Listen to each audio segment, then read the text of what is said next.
Hey y'all, it's Mr. Bryant here with a little short math video to help you get through recognizing graphs of types of functions, okay? So, exponential graphs, you have two different types. You have graphs that are going to start low and then rise. And what happens with these graphs is, if you notice, is that they never cross the x-axis. They don't cross the x-axis ever.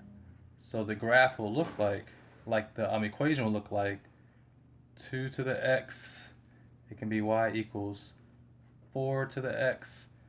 It can be any of these because this is your base. And if your base is doubling, then it's growing. If your base is quadrupling, then it's growing.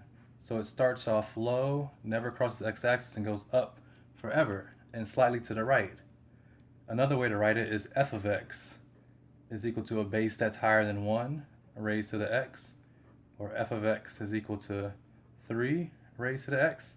And what you notice that's in common with all these bases is that the a is the variable which represents the base.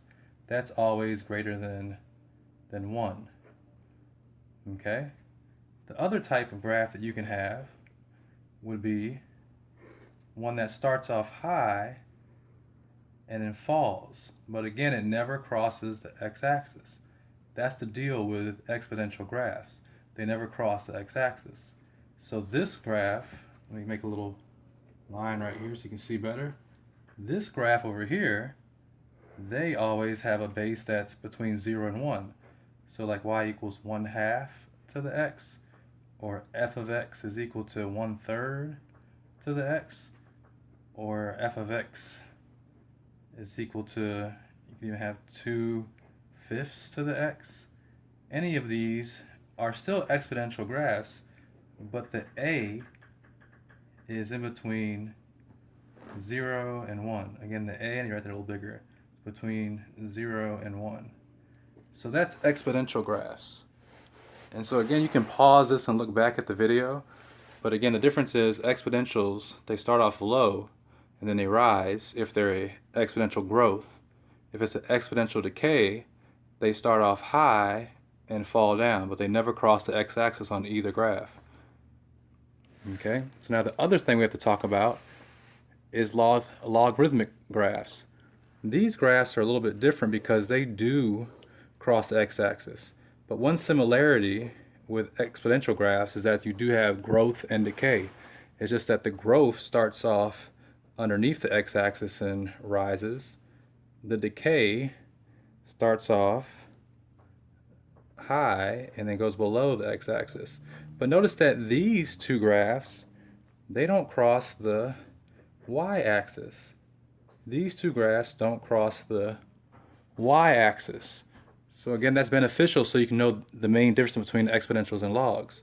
Now, you might see graphs of logarithmic functions that grow. They will be f of x is equal to log with a base of, we'll say 3x, or y equals log with a base of 2x. Very similar to the exponential growth. It's just that you have a log involved, a different form. So the deal with these bases is that, again, the a represents the base, it's greater than 1. Now notice that this is very similar on the logarithmic decay. It's just like the exponential decay, where your logarithmic function will have a base that is lower than 1 but greater than 0, which represents like taking half or a fourth, like we talked about the other day. F of x could equal log with a base of 1/4 x. But notice that what's in common with the bases is that the a is between 0 and 1. So you use this to help you on the application and the mastery test, is basically looking at each one of these 4 diagrams to help you.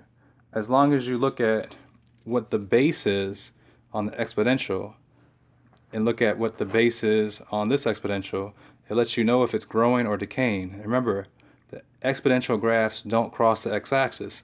Logarithmic graphs can cross the x-axis. So that's the major difference. And again, you can pause this and replay this video. This is Mr. Bryant, out!